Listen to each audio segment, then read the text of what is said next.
Michael, you literally wrote the book on Steve Nash. Where are you going?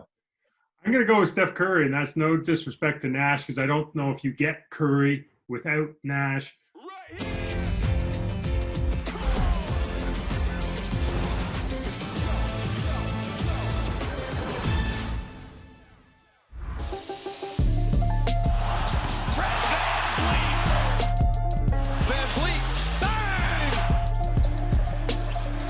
Fred VanVleet on fire. He had to prove himself everywhere, on every level. Hi again, everybody. It's Basketball Central. I'm Brad Fay. We appreciate you joining us. Got a great show lined up for you. Alvin Williams and Michael Grange will be along to discuss point guards. We go head-to-head matchups with some of the best of all time. Danielle Michaud will have Eric Smith later in another edition of Swishes and Bricks. But right now, she has Fred VanVleet, the Raptors guard, at home. We're joined by Fred VanVleet now. Fred, thank you so much for joining me. First and foremost, I want to hear how everything is going at the VanVleet homestead. Everyone's safe, everyone healthy and good? Yeah, everybody's good. We're going through this thing just like everybody else, but we have our health so far, so nothing to complain about. All right, I saw you tweeted out the Family Guy gif that I love of Peter Griffin beating up the chicken over the weekend to describe the LeBron fans against the Jordan fans while we all watched The Last Dance together. So, Freddie, I got to ask you, who has ultimate GOAT status? Is it MJ or is it LeBron? Tell the people. I don't know. I think it's subjective. I think it's very subjective. I think once you get in the realm that you're even in the conversation, I think you won. So, there's a couple guys, in my opinion, that I go back and forth between and be, MJ. Obviously, Kobe was my favorite player, and LeBron. And I think it's just, up to who you like, because you could make an argument for either one of them, but it's hard to compare guys that didn't play in the same time. So some of those things are different. I don't really want to get into it. I just wanted to make a joke about it because I have been seeing. I haven't been on this much in a long time, so. I was seeing all the commentary going back and forth, and I was just like, man, these fans are so passionate about the guys that they love, but that's what makes the game great. The 90s fashion is on full display. So, Fred, would you rather rock the MJ full tuck, the oversized baggy suits, or the Kangol hat and hoop earrings? You got to go with the Kangol hat and the hoop earrings. I don't know if hopefully those big suits never come back in style. I'll be stepping on my pants if I was to wear some of those. There were a lot of fire quotes throughout. Obviously, Larry Bird's quote saying, wasn't Michael Jordan out there, it was God disguised as Michael Jordan. Yeah. What was your favorite soundbite during your Raptors championship run? That I can share with you guys. Or one you can't, Fred. It's all open here. I'll take anything. Oh, man. I would say probably Kawhi. I think it's came out now, but probably Kawhi's. He didn't say a whole lot, but Nick is doing his thing and just kind of going through the motions as a coach and saying, all right, let's go. We lost game 2 or whatever. Let's go get one in Oakland. And I'm gonna paraphrase here, but Kawhi was just kind of like, let's go get both. He dropped an F-bomb. We've heard. Yeah, it was well put. I don't want to be the one to say it, but let's go get 2. I think that kind of just summed up how our team was feeling at the time and kind of the mindset we were in. And obviously he was our best guy and we were following him and he kind of set the tone. Well, thanks for chatting, Fred. I appreciate it. No problem. Thank you. How did he sing? One of the best to ever do it. Oh, beautiful feet! Those are Oscar Robertson numbers. How did he find that man? Oh, my. He's one of the great offensive point guards to have ever played. Mama, there goes that man.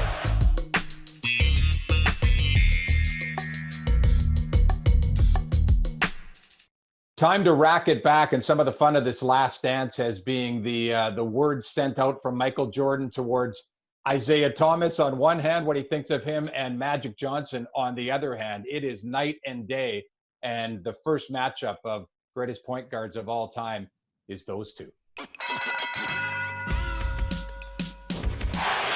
Magic couldn't draw it better on a Isiah Thomas, resourceful move on the steal. He'll take it coast to coast.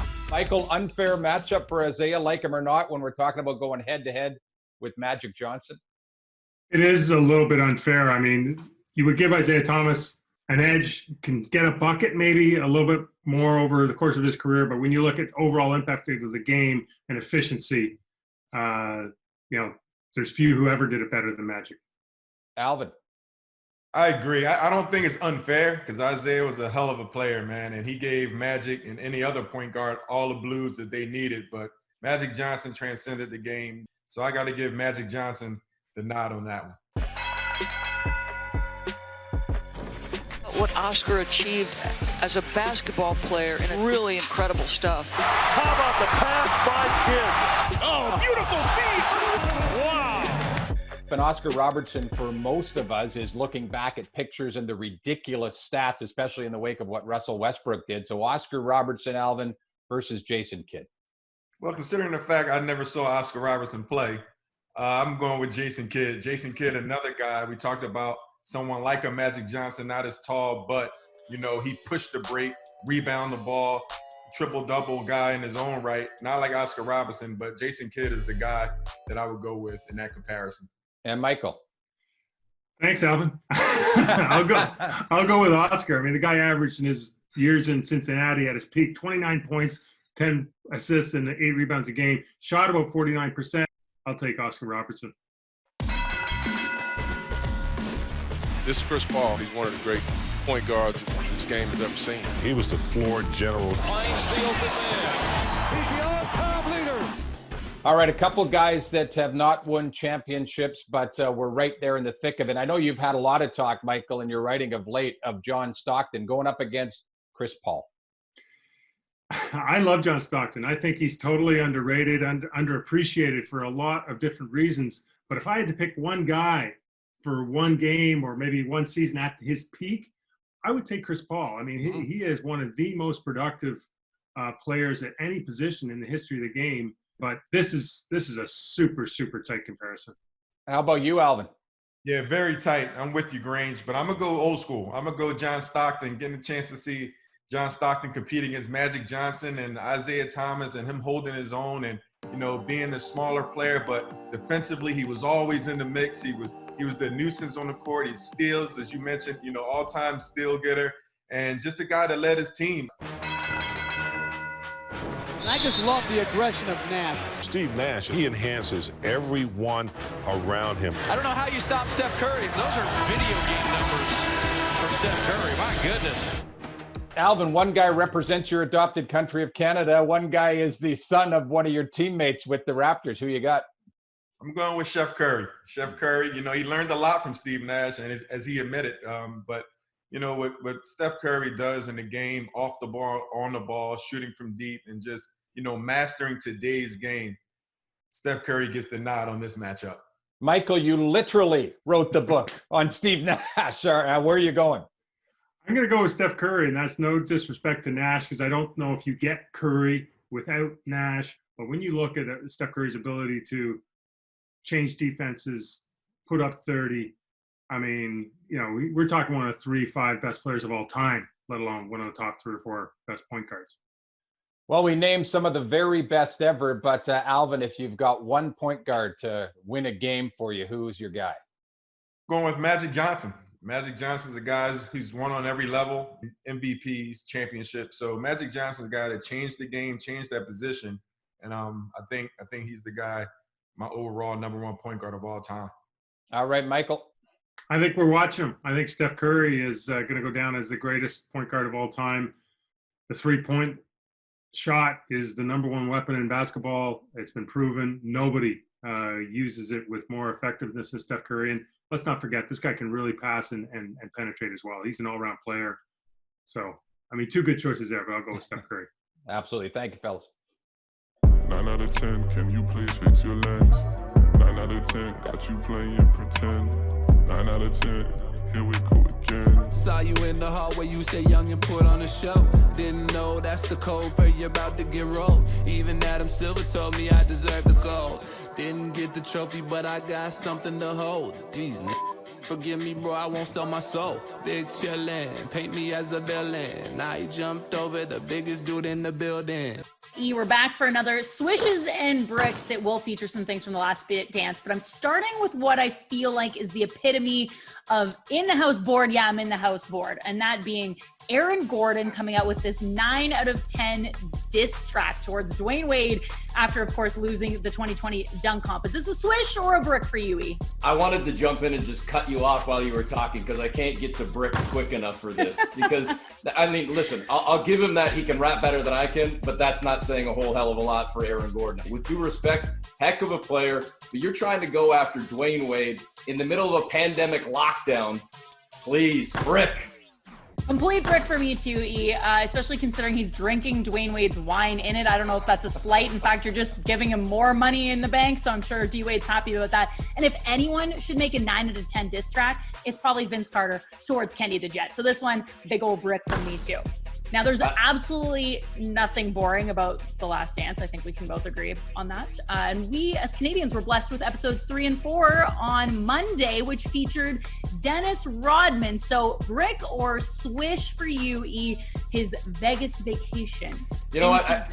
I feel like I should say brick, but I'm going to say swish on this one because if there's one guy that can get away with it, probably in the history of the NBA, it's Dennis Rodman. And I think it's even funnier that it turned into not just a 48-hour vacation like it was supposed to, but it was more like almost 96 hours by the time he finally rejoined the team. I think you can't deny the impact that Rodman had on that team in that era.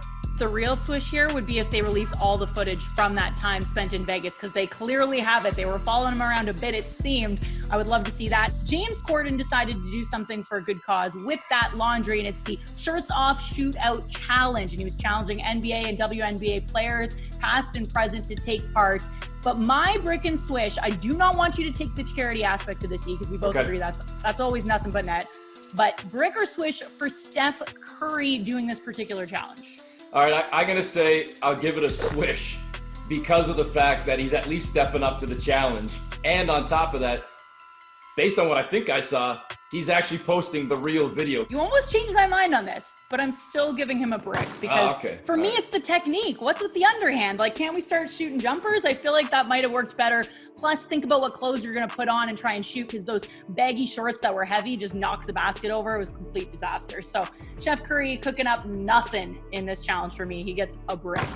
But Scottie Pippen cooking up nostalgia back to The Last Dance, because swish or brick, E, on his late 80s, early 90s sub commercial? You know what? I begrudgingly am giving him a swish on this, because as terrible as the commercial is, and you're watching it right now, the fact that Scottie Pippen didn't make the coin that he should have in his career, any chance he gets to make a little extra dough, no pun intended here, I'm giving it to him. So I'll give him a swish on this commercial, because who doesn't love a cheesy commercial, especially a cheesy sandwich commercial? So swish for Scottie Pippen. Brick from me again. I got nothing but bricks today, it seems, only because you're harsh.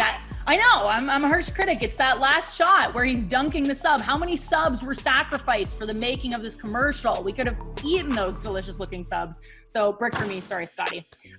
Documentaries seem to be all the rage with The Last Dance coming out, and all of a sudden Dwayne Wade comes out on social media and says that he's going to create a documentary about the 2008 Redeem team, which is of course USA Basketball winning gold after years of not making it, harsh criticism. Is this a swish or a brick for you, E? You know, it's going to be a swish for me for mere content alone, because we're all starving for content to watch anything right now. And the fact that it's on the Redeem team, I definitely want to watch that. To see all of those guys together in one locker room on the U.S. team, I want to see some of that behind-the-scenes footage, so I'm giving it a swish. Couldn't agree more. Swish for me here, E, because I agree. We're craving that content, that behind-the-scenes access like we're getting with The Last Dance, which is so great. And plus, lots of Kobe Bryant screen time for that one. And want to see anything Kobe these days. Thanks, Lottie. All right, thank you.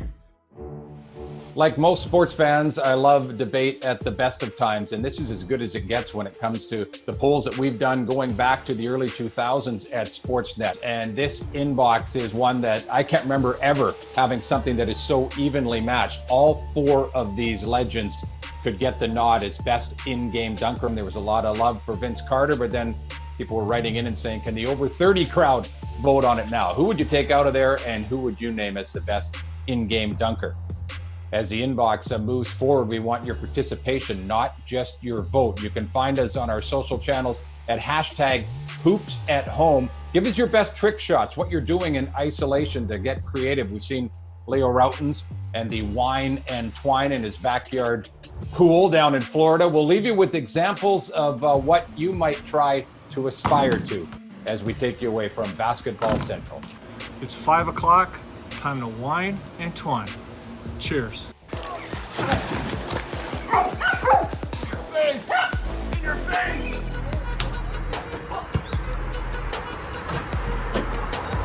Hit one shot in your entire life. Too easy. I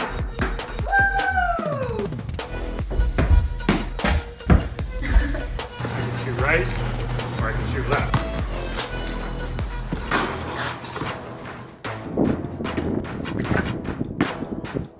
Now I want to see yours. To be honest, that was take 4.